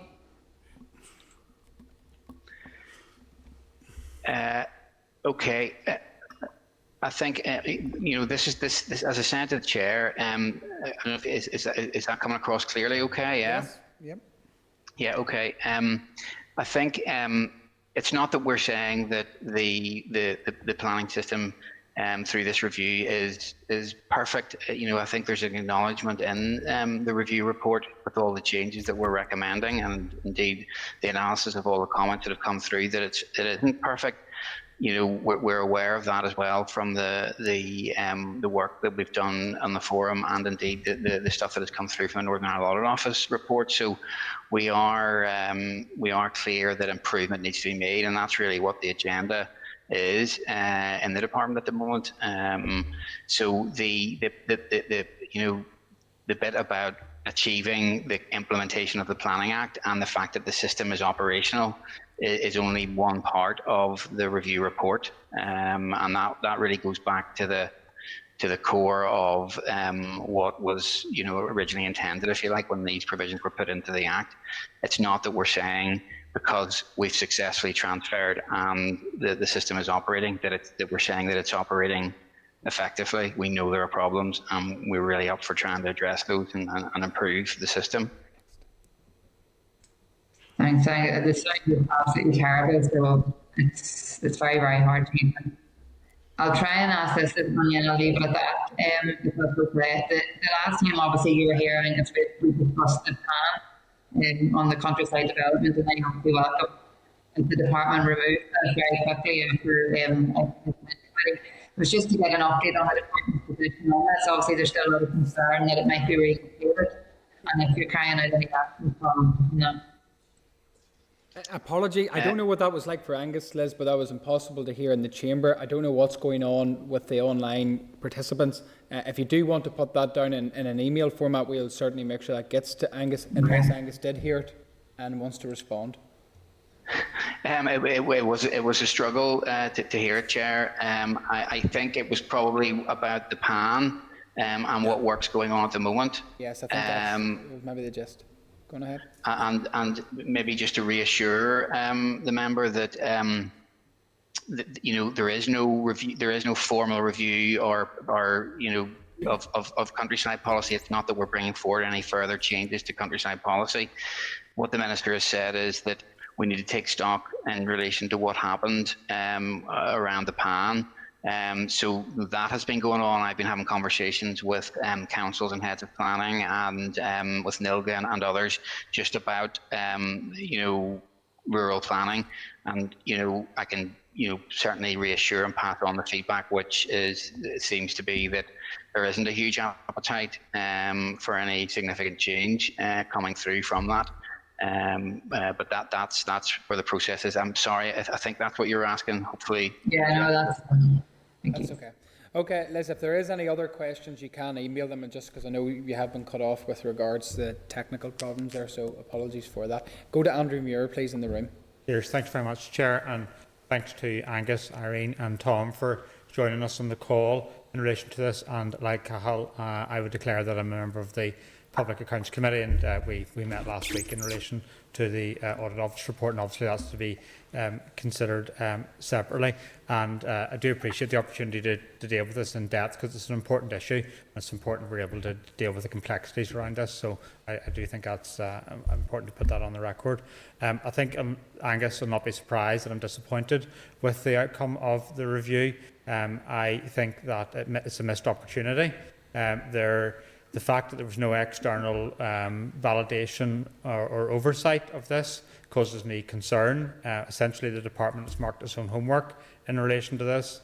I'm perplexed when the consultation ended in April last year, why it took so long for the department to come back with the outcome of this review, and when on 22 times out of the 57 areas it came back and said it was not persuaded. Why it took nearly a year for the department not to be persuaded to take action when the stakeholders were making clear recommendations for action.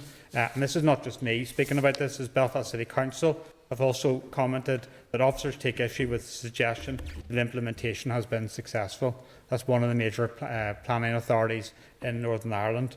Also, the concerns from Belfast City Council is none of the recommendations are time-bound. Officers have concerns how long it would take to bring about much needed change, and to me that is a key concern, because it also notes, and one of the key issues is about the turnaround of applications, and one of the suggestions in relation to this is an application checklist, and I think that's an important mechanism to be able to deal with this. But Belfast City Council detail, Council first raised the need for legislative change in this area as far back as 2016. It is very bit disappointing it has taken over 5 years for a formal decision to be made on this. Now, I understand that these institutions didn't sit for 3 years, but they came back in January 2020. There's been an opportunity for the last 2 years for a very simple legislative change to deal with this. There's been very little legislation from the Department of Infrastructure, and what we did is we waited and waited and waited and waited for this review, and what we've got is a missed opportunity, and I hope that some legislation will be passed to address these issues. And so to me, that's my concerns in relation to this. And part of the first question is, what are the timescales for the implementation of the recommendations that the department was persuaded to take forward? Okay. Well, look, I'm disappointed that you're disappointed about the review. I mean, I do fundamentally believe that this is a real opportunity, and I'm certain that it's not a missed opportunity, Andrew, because a lot of the changes that we're wanting to make, I think, will make a fundamental difference. We are really committed to this, as I've said, and it's very difficult to be precise about timescales, because we're talking about legislative processes, which I know you will understand, in terms of actually running through a new bill and a new mandate to introduce some of these changes, and then also the various changes that we would be needing to make to the subordinate legislation. But it's top priority within the department, and within my sort of group within the department. It's something that we are fully committed to, and we will be doing as quickly as we possibly can. I would take issue with the point about delay, if I'm honest, because we had programmed the delivery of this report really in business plans for within the department, publicly available business plans for a number of years at the turn of this year, and the report was delivered a few weeks later than that, on the 27th of January. There was a process that we had to go through, and there's no doubt the review is late in terms of what was intended by the Act, but that's because of the collapse of the Assembly. And when the Assembly came back, as the committee knows, we got our regulations through really very quickly, just a short number of months after the return of the Assembly, and then we have progressed this as quickly as we could as well. And the reason it took some time after the summer is because we wanted to engage with the system as fully as we could. Whilst there were 55 responses, there were hundreds of issues for us to deal with, and the team are on the call today, and the review report that you have seen is only the tip of the iceberg of the work that has gone on in terms of actually analysing those issues and getting them down to a reasonably, to be honest, quite a long report, even having done that, but a reasonable kind of categorization of the issues and approaches that we can take. But to come back to the fundamental question, we are really fully committed to delivering this as quickly as we possibly can. Yeah, I just have a concern that, okay, you engaged after April, but the engagement didn't seem to change your opinion on 22 occasions where you said you weren't persuaded. So there's a real, if this is the pace government works at in Northern Ireland, it's not impressive. But I'll move on. It's in relation to called in and regionally significant applications, and recently sent in an Assembly question to ask the list of called in and regionally significant applications. And the list I got had 5 regionally significant applications on it. First one was in the system for 327 weeks. The second one was 201 weeks. The third one was 53 weeks. The next one was 646 weeks, and the last 340 weeks. Now, if I'm being told here today that there's not a resourcing issue, what is it? That's it. That's it in a nutshell. Well, there are lots of complexities with those particular applications. Unfortunately, as I said, Andrew, I am not familiar with all the applications and the issues that there have been with them.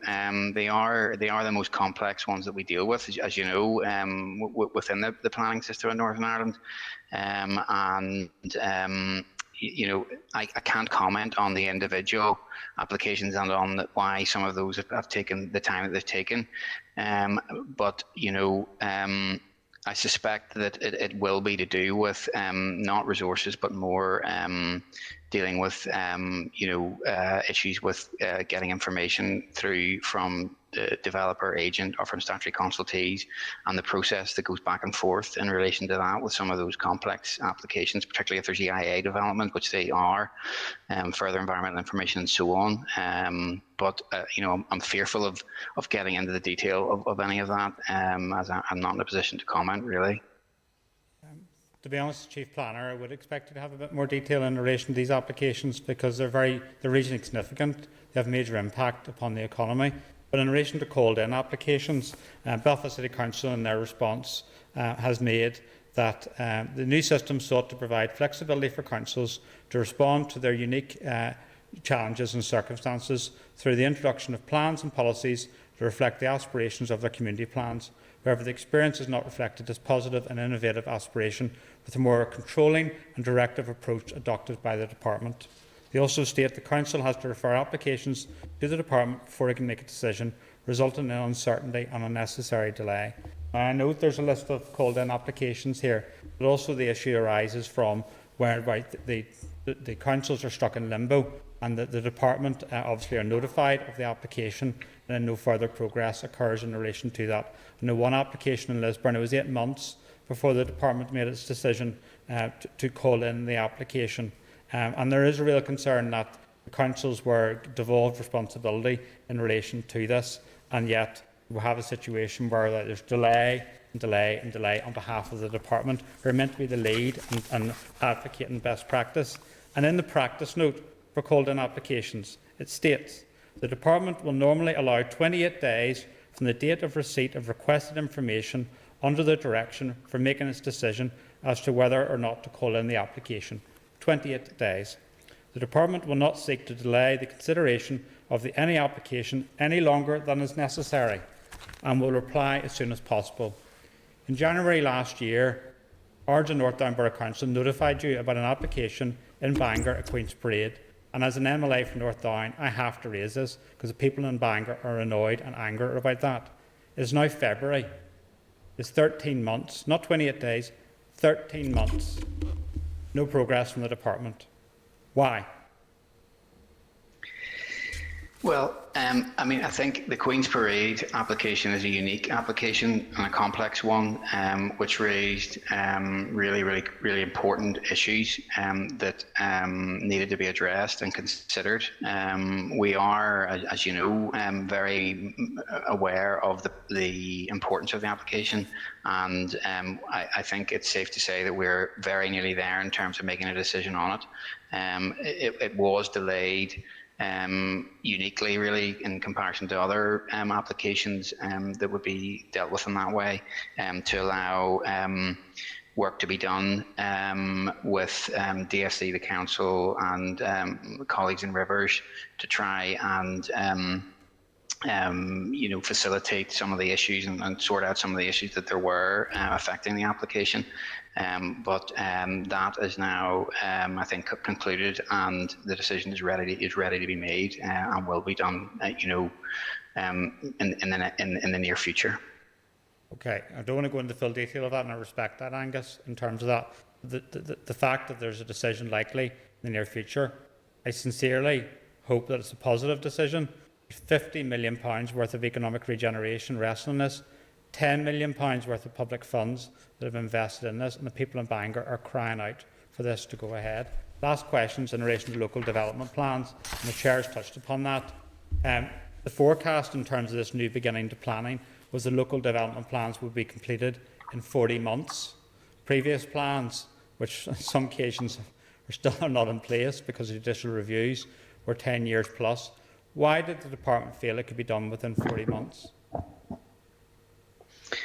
Well, I mean, that was a sort of a view taken prior to transfer, and I think it's fair to say it was an estimate. It wasn't a requirement. It was, and it has proved to be overly optimistic in terms of the process that the councils have had to go through. And as I sort of discussed in some of the earlier questions, there have been issues with some of the challenges that councils have faced with development plans, and particularly around the policy angle, but also around other issues that we've talked about in terms of consultation delays and so forth. But again, coming back in a sense to the review report and some of the recommendations that we are focused on. We have recommendations in there to address those, as I've said, and maybe as well I should have mentioned, Andrew, in terms of coming back to the points that you've made about call-in. That's also something that features in the review, and we are reviewing the approach to call-in to try and speed that process up as well. So, hopefully this review and the work that will be delivered from it will actually address some of the really fundamental concerns that people have with the planning system. I certainly believe that it will. Thank you, Angus, and I appreciate it. I think it's important to review and give guidance in relation to call-in. It's just in relation to the LDPs that, it's a serious misjudgment in relation to the 40 months. Serious, and the LDPs are gobbling resources and time. And, there's a real concern that this is going to drag on and on and on, and there's going to be no light at the end of the tunnel in relation to that. One just last brief question is that in relation to fees. So one of the worst things from objectors, is waiting and waiting and waiting to see how the application is going to be determined, because they don't have any third-party right of appeal. So they're waiting to see how that application is going to be determined. And I've been in that situation as an objector, supporting residents. The other one is from an applicant. They're waiting and waiting for the decision. So the best thing to turn it around is quicker response from statutory consultees. I know there's other issues in relation to it, but it's one of the main issues. One of the calls from a number of applicants is that they would be happier to pay an increased element of the fee if that went towards a statutory consultee, turning around their responses much, much quicker. So that would ensure that the money sent to statutory consultees, and the idea that they don't have any resource, that excuse is gone. Why has that not been given consideration to? Well, we have said in the report that we're going to look at fees and do a review of fees, so there is potential to look at it as part of that, Andrew. And it isn't a straightforward issue because with the legislative, you have to be careful in terms of how you frame the fees. The fees are meant to cover the cost of processing a planning application. So we would need to check, I think, whether or not that can be built in to the role of statutory consultees, which is a slightly different role in the sense of their involvement with the planning process is focused around the achievement of the objectives of the statutory consultee. So in other words, the Environment Agency, it gets involved in planning, not just for the simple reason of the planning application. It's to make sure that the objectives it's trying to achieve for the environment are delivered through the way development is brought forward. It's the same for what rivers would be wanting in terms of flooding and roads in terms of safety. So one of the issues that we need to look at in the review, and we will certainly be looking at it, is whether or not we can legally add their bit of the process in, and then build that into the fee as you've suggested. But it's certainly something we'll be looking at. Thank you. Okay, thank you. Final questioner is Padraig Largy online. Chair, can you hear me okay? We can. It's a wee bit low, but we can hear you, yes. Okay. I just want to start by contextualising what I'm going to say and the problems that we see in Derry. I want to highlight the real life impact of this. In Derry, the social housing need is currently 3,400. And in Ballymacrory, there are plans to build 100 new social homes, but delays in this planning are holding up the building of these. And I know this is an issue that has been mirrored in Craigan and the Bogside and other areas throughout Derry. So the real life impact of the bureaucracy and planning is putting pressure on families. The impact is leaving families homeless, it's leaving families in temporary accommodation, and we do need decisive action rather than delay on this. I suppose the two questions, and I appreciate that one of them has been partially answered so far, but just to come back to the statutory consultee times, this is one of the biggest issues which is affecting the pace of applications. And can you elaborate on what the department will do to address this? I suppose, will it at least be a brisk review? Yeah, as I've said, we're working on this issue across a number of fronts. One is through the planning forum and the work that the forum has been taking forward, where we bring senior representatives in from the various statutory consultee bodies and have worked really with them on implementing a range of recommendations which flowed from there was an independent report done some time ago, which I know I've talked to the committee about before, looking at actions that need to be taken forward in terms of improving the performance of statutory consultees, particularly in major applications. And that has we've already delivered, I think, 16 of the recommendations on that, which has included looking at resources, introducing the monitoring sort of regime that we've been referring to earlier on in the conversation today, guidance on the principles of statutory consultation, online sort of advice notes and so on, standing advice for statutory consultees so that there's no need for consultation in some circumstances, and the online standing advice can be used. And a range of other measures of that nature. And then in the review of the implementation of the Act, which we're talking about today, we have also committed to reviewing the legislative arrangements around statutory consultation, including the 21-day target that we have in there, issues around penalties, issues that we've talked about today in terms of what is appropriate if statutory consultation consultees aren't received, and so on. So I think there's quite a good sort of range of measures and work, and we're continuing, as I said earlier, to look at this issue of over consultation. That's kind of where the focus of the forum is at the moment, to try and understand that, why it's happening, and then bring it down. Okay, thanks for that. I suppose just on another issue, I suppose in the north, one of the things that I've been looking at was that in the north, it takes usually over 4 years for a decision on a large scale wind farm, and that's with no indication to the developer of an expected time frame. But in the south, the decision takes less than a year, and the date of the decision is provided on the same day the application is submitted. So are there any lessons that you think the department could learn from the south on this matter? There are, and I mean, as I was saying earlier, I regularly meet the chief planners from the 5 administrations in these islands, and those are the sorts of things that we talk about. It is never simple, though, and straightforward to sort of compare the systems. They are different systems. The system in the south is probably the one that's most different, if you like, from the other jurisdictions, because it has features like third-party rights of appeal and so on, and you can progress applications more quickly strategically in that sort of scenario where there's a third party kind of right of appeal at the end of the process. We have focused much more, as you know, on the front loading of the system, sort of pre-application involvement, and that's kind of the key way that third parties can influence and be part of the planning process. So it's yes, you can learn, and we do try and learn, and we're constantly engaging on some of these issues, and it is amazing how many of the same issues come up in the other jurisdictions. That they are also trying to speed up their process. They're also dealing with this issue of statutory consultees, and the quality of applications that come in the first instance. Okay. Yeah, I appreciate that. I mean, it's quite stark that it's 4 times as long, at least, in the north as in the south. So, I mean, obviously that's a model that's working much more efficiently and much more effectively. I would think that would be one that, if you are meeting, that would be obviously the advice one to take on, or at least take lessons from. But thanks for your answer. Okay.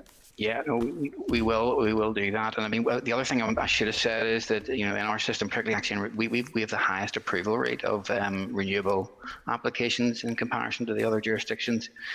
So we do have this culture of working with developers and applicants to get proposals over the line, which does take time. Okay. Sorry, Angus, you finished there? I'll go. Sorry, yeah, of course. George Robinson has a question, George, to finish the session up. George, we can't hear you. Could you unmute your mic, please? Sorry about that, Chair.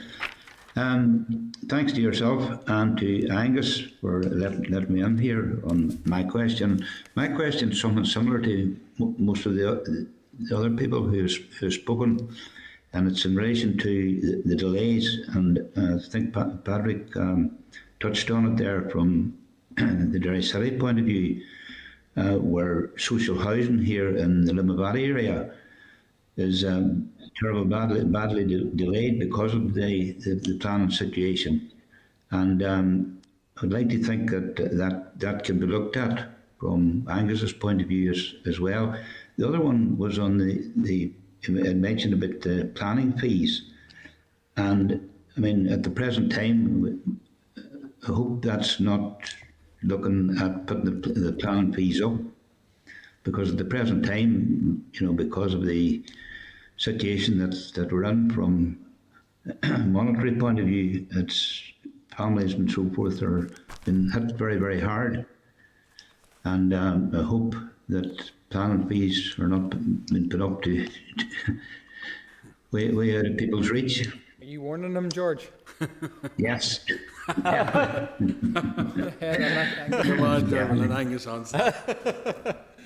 Okay. No, thanks for that. I mean, the social housing one, I think, is a huge issue, an important issue, and I engage regularly with the heads of planning, and I do know that all the heads of planning are fully aware of the importance of social and affordable housing in their areas, and those would be the applications that they would give attention to within their kind of case management regime within their offices, where they can, exercise that discretion, if you like, to sort of ensure that those types of applications, particularly if they're waiting, as these ones often are, on funding from the Department for Communities, there's often a deadline for those applications. So I do know that all the heads of planning will prioritise those applications through the process. On the planning fees one, I mean, I can't give a guarantee one way or the other, I suppose, on that one, but the feedback from the consultation on the review of the implementation of the Act is that there's a concern that fees aren't accurately reflecting the amount of work that goes on to process certain types of applications, but it's a very complex picture, because it may be that the fees, for example, for single houses and extensions and domestic sort of applications turn out to be about right, whereas it's other ones that are maybe too low a fee, or vice versa. So we need to do quite a bit of work in terms, particularly now that we've transferred planning, to understand the full and accurate costs of processing those applications. It is quite a sort of a complex and detailed exercise to get into and understand, when a planning application comes in, all the different stages and the work that goes on within them. Okay, thank you. Thank you. So look, I appreciate that was quite an extensive session, but an important one. So can I thank Angus, Irene and Tom for attending this afternoon, this morning/afternoon. Much appreciated. Thank you very much. Thank you. Bye-bye. Thanks. Members. Okay, members, we'll just wait until officials have left. Yes. So that was quite an extensive session. I think it needed the time that we afforded to it. A very important issue affecting a lot of people, and particular issues which really have the potential to define this place in terms of economic investment and development. Suppose probably we have a lot of questions that weren't answered, and we will endeavour to try, and obviously the department committed to coming back on a number from myself and others, and indeed also there may be questions that were contained within the clerk's memo that we will also put on to the department for specific response. It's also been suggested, and I do agree with this, that we should forward the report to the PSC to inform its inquiry. Members would be content broadly with that point, I'm sure. I think one thing that the committee could potentially look at, and I know we talked about this even last week, but I think one thing to me that's striking in all of this is that there seems to be quite a body of evidence regarding differencing of approaches regarding these islands that potentially could help unlock a lot of the problems. Like, I think whenever I look at regionally significant applications, for example, in the Republic of Ireland, the biggest applications go straight to their equivalent in the PSC, and that body has a deadline for which they must determine the applications. Yes. That is something that's worth consideration. Roy had mentioned some of the alternative arrangements for consultees in other places. I particularly think Scotland is actually a leader on that field. These are things that I think we would like to hear as a committee to help inform how we solve some of these problems. So if members were content, I think if it was within time frame and we can come back to it, whether we have a focused... Ask Reyes to do a paper on this. Yeah, Reyes to do a paper within these isles regarding potential alternative ways of doing business, because I think that will help. I think that a lot of these problems, yes, they're collectively facing, but there's also other jurisdictions that are definitely doing things better, and I think it would be important for us as a committee to really draw that out. Cahill? Yeah, Chair, I would agree with that approach, but and Andrew touched on after myself. I mean, that's why I asked the question about resource. Yeah, and that's an important point. We didn't seem to have a model there to deliver. We didn't, no matter how many. So as part of the raised paper, maybe we'll be resource. I think that's important, because a lot of the questions actually surrounding the regionally significant applications, to me, it seemed like there was a full complement of staff when in comparison with the number of regionally significant application. And coming back, and I think it was probably difficult to really understand, was Angus Kerr as the Chief Planning Officer overall responsibility, therefore what is the budget? He seemed to indicate that the resources were there, from what I heard, but that would then lead you to ask, well, why are we being constantly told that it is a resourcing issue for statutory consultees in coming back? So I think a further investigation into that. A delivery model to run it, Yeah. you know, because I mean, Chair, we talked before, the voluntary exit scheme in Whites has gone a number of years now. Clearly the model's not there, and we've asked this before, different things. So let's try and find out what we can, what's there. Okay. Could we also ask, we had asked why the reasons for the delays in the regionally significant applications, how many there were and all the rest of it. Could we write to the department and ask them for the reason? There's not an awful lot of these applications. No, 4. Yeah. 4. Can we know why the reason for the delay is in this? And I think, Andrew, and going by your statistics would show that there was only 1 in this last 12 months. And that should be concerning. So I think, you know, getting to the bottom of the reasons why is certainly an aspect. So I think there's a couple of themes here. There's still unanswered questions via the clerk's memo that we can submit. Yeah. There is, I think, an agreement to look at a raised paper in relation to other jurisdictions and resourcing. Yeah. Members broadly content with that way forward. I'll bring the clerk in just before. Chair, I was just going to say, in relation to the complement and the resourcing issue, obviously they can speak for the planning service, but you know, it might be worth the committee asking if there's a full complement or no, absolutely, have to ask, among the statutory consultees, such as the Rivers Agency, Historic Environment, Vision Roads and Dairy. Yeah. I think it would be good also for the officials to supply us with that table in relation to response times on consultees, and whether or not it's a continual theme of offences in terms of offenders, because it may be different in terms of different quarters and different years regarding the types of applications. So I think that would be important to drill down on as well. Roy? It's in the PAC report. Yeah. For this. Okay, well, members are broadly content with that way forward, so we will agree on that. So thanks, members, for your time on that issue. We'll now move to, and we are over our time now, but we'll now move quickly to agenda item number 14, which is the written briefing, consideration of a draft budget response to Committee for Finance. Turn members' attention to the clerk's memo between 269 and 271. Of your packs. So members could advise that the clerk's memo raises a number of issues that the committee may wish to explore with the department. Could I ask members if there are any additional issues they would like to raise with the department? You can see it in the clerk's memo, particularly on page 270. And could we seek agreement to write to the department seeking a response to the issues raised, and also write to the Committee for Finance to inform them that this has been done? Members broadly content with what's contained? Great. Thank you, members.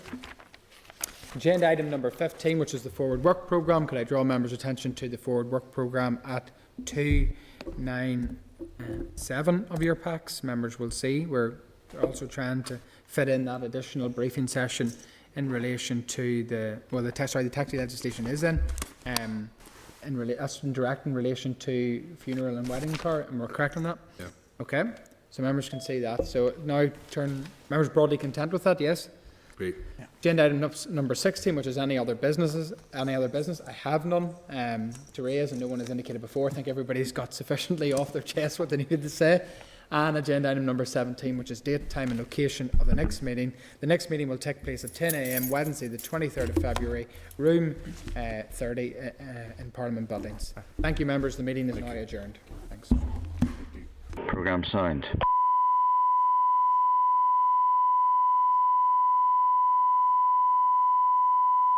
This is the Northern Ireland Assembly Senate Chamber programme signed. This is the Northern Ireland Assembly Senate Chamber programme signed.